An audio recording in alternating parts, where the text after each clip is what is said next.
everyone, it's Galena from Microflower Farm. I was finally able to carve out a few minutes to talk about and go over the irrigation system that I use. I've gotten a lot of questions about this, specifically why I even do overhead and not drip. So I'm gonna walk you through what I do, how these work, do my best to answer the most common questions. If you have more, obviously feel free to comment below and ask. I will say, I'll list all of the products that I use. None of this video is sponsored. None of these products are sponsored. This is literally just what I use, and that's that. So I use Wobbler sprinklers from Neversink. When I first started farming, I would use tripod sprinklers, and I'll list my favorite in the caption. There was one in particular that I liked because it could cover up to 4,000 square feet, but it was adjustable, so you could really just hit the area that you wanted to hit, and it wasn't just like everywhere and just watering all this stuff that you don't need to. When we moved to this farm, we decided to switch primarily over to Wobblers because they work really well with lower pressure water. And the tripod sprinkler that I used just didn't really, like, we'd have to use so many of them to cover the field that we had. So the Wobblers were just more of a practical choice. And yeah, that's why we use those. They mimic rain, they cover really well, and we were able, which I'll show you, to put in a system so we don't have hoses lying everywhere for me to trip over. So why overhead?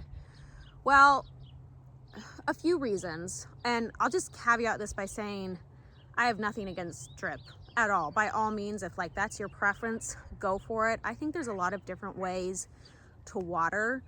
For me, when I first started farming, I had a very small capital to work with, and I honestly couldn't, like, buying a whole drip system was more expensive than buying one sprinkler, which was what I needed. So I did that, intending to switch to drip in the future years when I like built up a little more capital. But I found that overhead worked really well. For example, I found that I did not get powdery mildew, which everyone says that you should with overhead watering. The only time that I have gotten powdery mildew was when I stopped trying to overhead water, and I can get into a little bit of the theory of why I think that's true. That might not be true for you and your climate, but it is true for me and mine. And I didn't have spider mites, because spider mites, which can be a big problem here in the summer, I should just add, because spider mites like a dry environment. They don't like to get wet. So by watering overhead, it just naturally destroyed their home. And I didn't have to think about chemicals. So that was an easy answer to that problem. And then the other thing was, as I got to know more farmers, one of the common themes that I heard with every farmer was having to troubleshoot their drip lines. It was definitely, like, I was hearing it felt pretty frequently across the board with farmers. Either something chewed through their drip line, something came unattached, something was faulty, it flooded their field, all of these issues. I was farming by myself for, honestly, up until this year. And I have 4 kids. I have worked really hard to try and minimize the extra work that I have to do, because frankly, I just don't have the time. Like, I have to think about time all the time with 4 kids who I also homeschooled. So that was just an easy decision, honestly, to be like, well, overhead is working for me, and all of the people over here keep talking about the issues that they have with drip. I'm just gonna stick with what's working. And then I know this will become a question, so let's just talk about it real quick. Cost of water, or just water usage in general. Do you use less water when you use drip? Yes, like you do, absolutely. So if you live in an area that has a lot of drought, I completely understand using drip. If I lived in an area that had a lot of drought, I would be too. The way I water with overhead though, I think conserves as much water as possible. I also live in the Pacific Northwest, where we get a lot of rain. Water is not really an issue. But how I conserve water. So I do a lot of mulching. Mulching in and of itself can reduce the amount that you have to water up to 2/3. I check my moisture levels constantly. I'm not running sprinklers if, for example, we get rain. I'm not running sprinklers if I visually look at my field and be like, that has enough moisture. I'm not just running sprinklers piecemeal. I will go out. I joke that the weather app is my most favorite app on my phone because I look at it every day.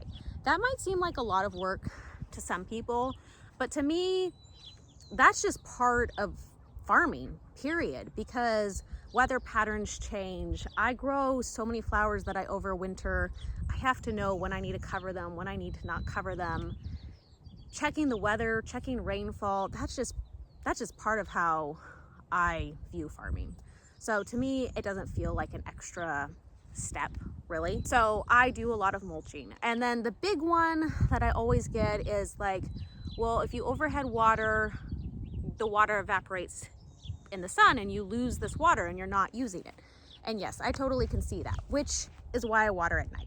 So all of my watering is done, I water by zones because of our water pressure, but I basically start at midnight and it's all done by the time the sun comes up. So everything is watered at night, and I mean, there's no sun to evaporate. It's kind of like if they got rained on at night. The other one that I get that I'll just make a note of is what's in your water. And I've never had to worry about like a really high mineral content in my water. So if you do like putting a filter on before it goes out to your irrigation, I totally can see that. I'm on city water actually, and that's something that I have to be on. It's not by choice, but the state that I live in, without getting too complicated, let's just say not the easiest state to be a farmer, and I can't get a well. This is a little frustrating, but the area I'm in Washington, you no longer can get an agricultural well. It's especially frustrating to me because this property had a well. This property has been a farm property for over 100 years, had a well. Someone attached it to city water. Every property around me has a well. I can't get one. So I'm on city water. If you are on well water, obviously there's different filters that you might need to do. For example, I know that if we dug a well, because I tried to get a permit for one, we have a lot of iron in our underground water. So obviously I would be installing a filter to just, filter that out so that you're not getting like loads of iron onto the field. And because there's a lot of iron in the underground water, this is just a little rabbit trail.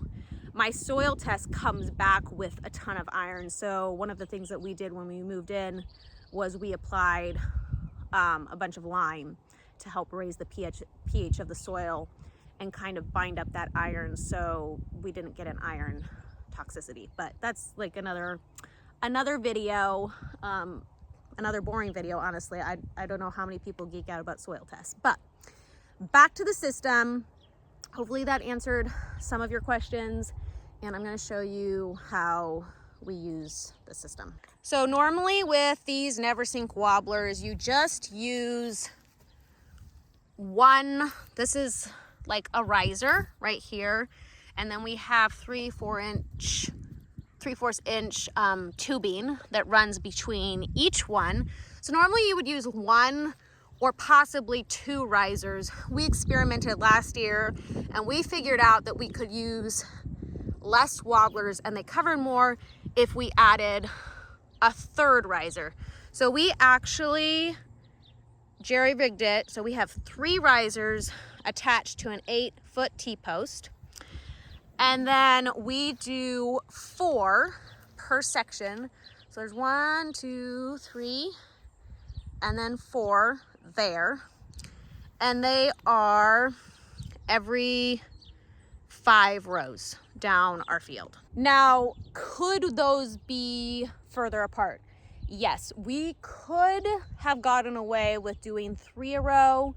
We could have pushed how far apart they are a little bit, but I actually wanted some overlap because dahlias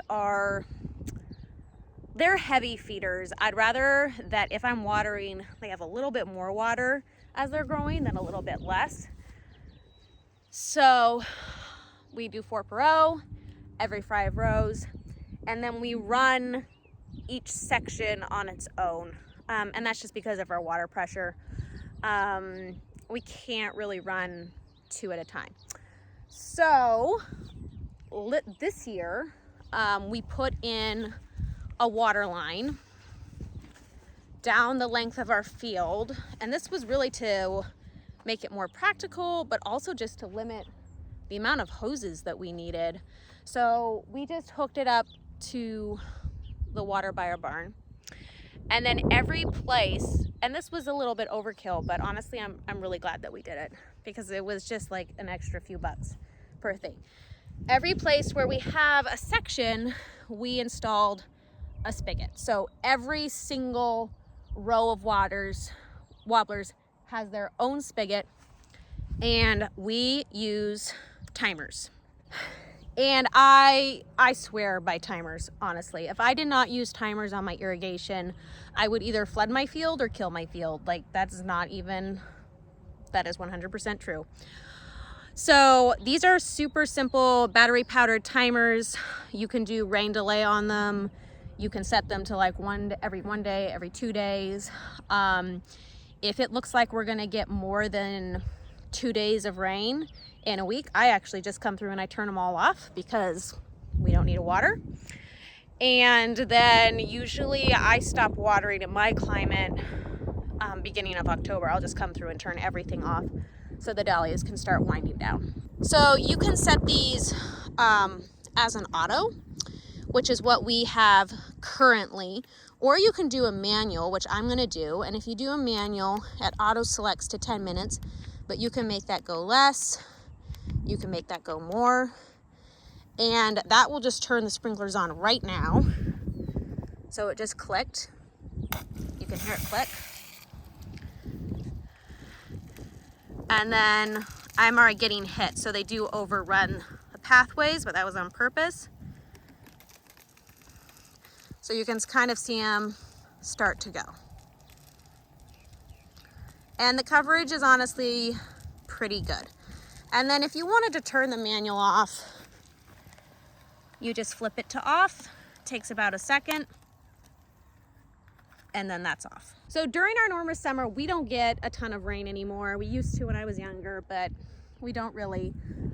Sometimes we do, and then I'll turn it off. Sometimes the weather's cooler, and I'll just be like, okay, we can just water like a little bit less because there's not as much sun.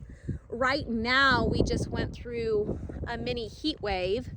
So I had these running, even though most of my tubers aren't up, in like 20-minute spurts just to cool down the soil, because what can happen before your tubers are up, if it's really hot, is the soil just gets so hot that it just cooks the tubers and they rot that way, which is fun. So I did that, but normally what I would do is we have 16 like zones, and I'll run half of them one day and half of them the next day. So every like half the field is getting watered every 2 days, and I just run them for a little bit longer. And then again, I'm visually inspecting my plants, so they need the most water now for like the next month when they're really actively growing. As they get more mature and the soil gets more covered from all of their leaves, I feel like they need less, so I back it off a little bit. Again, some people might think that that's like so much thinking work. I enjoy it, honestly. I feel like it really helps me get to know my plants. It helps me like recognize issues before they're starting. And I really don't mind. So let's talk about the pathways for a second. And I also will talk about powdery mildew. So one of the problems that I've had to really think about is, how do you grow a cover crop and use that to build up the soil when you also have to plant in your field every year for productivity and for income? And so what I have landed on, and it's working really well so far, and I'm honestly like so excited about this, is I'm cover cropping all the pathways. And I've already started, this will really be able to be mowed down in about a week because it grows really fast.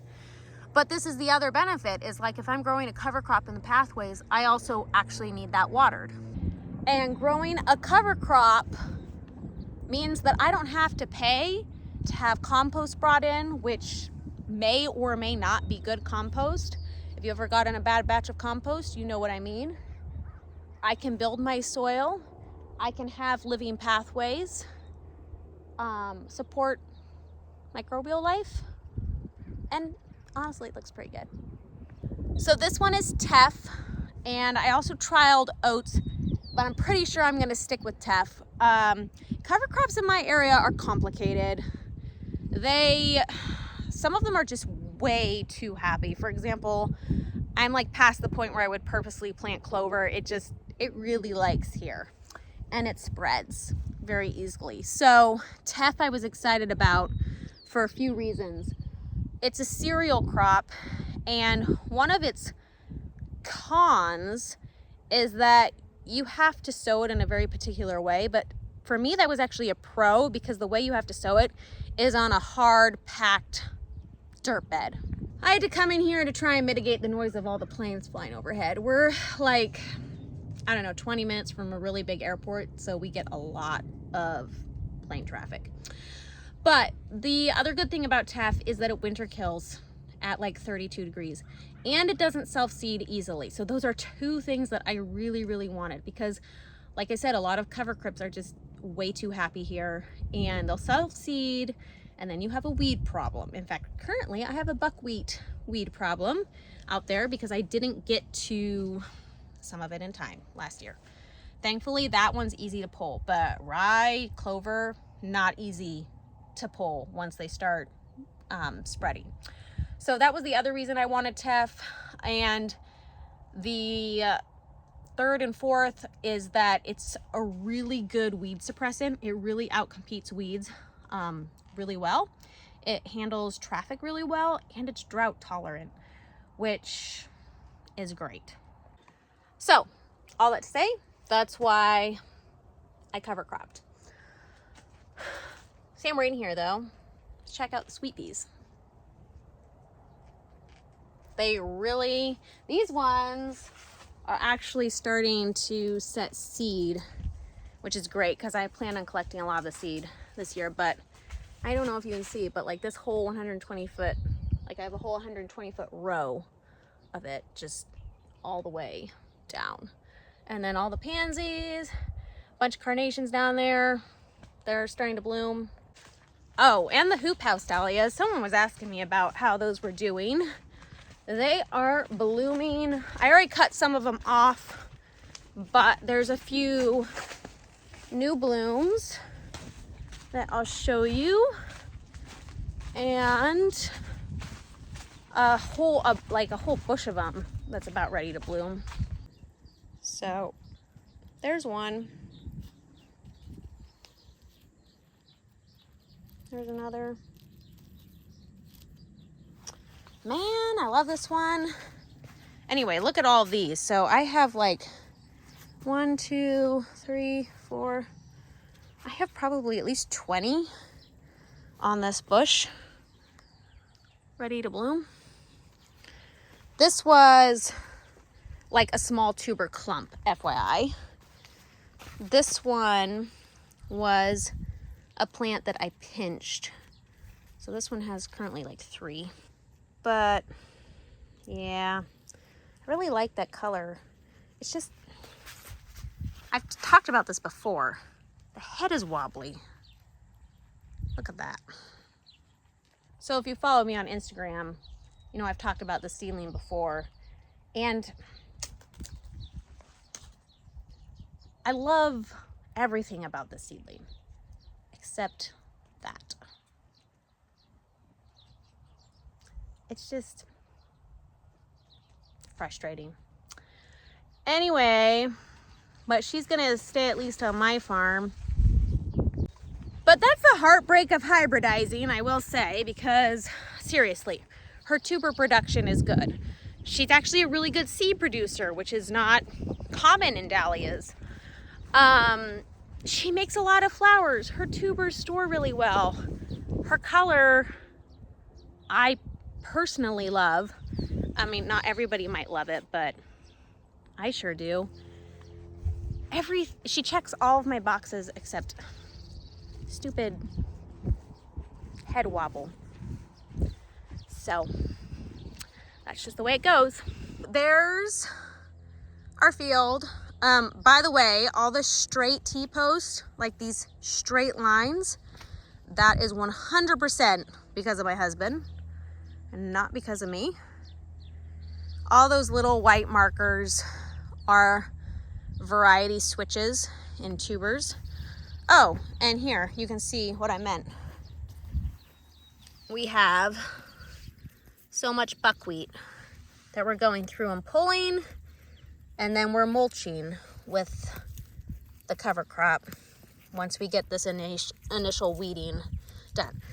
Like I said, they do pull out super easily, and then we just leave them in the pathway. But there's a lot of it. Like most of this green is buckwheat, and that's what can happen if you let a cover crop go to seed.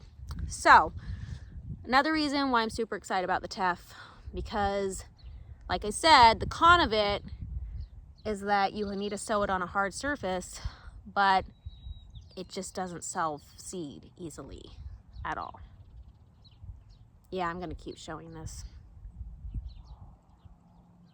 Oh man, darn wobbles. Oh, I almost forgot, powdery mildew. All right, so like I said, I've only experienced powdery mildew when I've stopped overhead watering and tried to do drip, because I have tried it a few times. And a few years ago, I read this paper on powdery mildew. I think it was when I was starting to have like issues with it, because I was trying different ways of watering. And there's this theory, and I will just say this is a theory. I'm not saying this is a scientific fact. It's a theory that powdery mildew is a spore. That's not a theory, but it's a spore. And the theory is that overhead watering might actually prevent it, because it will wash off the spores before they can take hold of the plant. So given my own experience, I personally believe that. Now, that being said, I do live in a climate where we don't really have summer humidity. So there's that factor, like that's a variable. Now, the people I do know who live in the South who use drip still get powdery mildew. So I'm not sure you can really say drip prevents powdery mildew, because everyone I've talked to who uses drip still gets it. But I'm not saying don't use it, obviously. Different climates. The way I view water is find what works for your farm and makes your plants the happiest, and then do that. That's my thing. Side note, look at my potatoes. We did 2 rows of potatoes, this row, that row, and I am very happy with how they're doing. Oh look, and a baby ladybug. So yeah, don't just grow dahlias. This row right here is actually snapdragons. And then we have a cut flower row over there somewhere. And then actually all these dahlias are seedlings that I'm working on. So these don't have a name yet. For example, this is a seedling that I'm working on, which probably is never going anywhere because it likes to wobble. But a lot of these have a lot of potential. I'll probably try and weed out half of them this year. You can't grow them all, so I'll like hone down into the ones that are really good and then grow those out another year and see how they do. So there's the field, just under an acre for those wondering, if you want to know what an acre looks like. But half of that acre is paths, so it's actually half an acre of growing space. Seeing we're here, I might as well just keep doing a farm tour of what's new. We just got a key truck, which has been a lifesaver for our farm. We don't have a tractor, but these things are amazing. I can fit 36 of these bulb crates. So we figured out we can stack 4 high without tying them down, and it works great. And it's honestly a lifesaver because last year we managed, but with having to, because when we dig dahlias, we have to bring all those crates in for the cooler. So being able to bring back 36 at a time, it's really gonna save our backs. Now these are, like the steering wheel's on the wrong side of the car, and it's a manual, but I don't care. Like, I grew up, we had a manual when we first got married. I know how to drive a manual. Also, honestly, driving around the farm, you never really go out of first gear, so that's no biggie. And then it also has mud tires on it, which is awesome and very needed on our farm. Other farm news, we got chickens.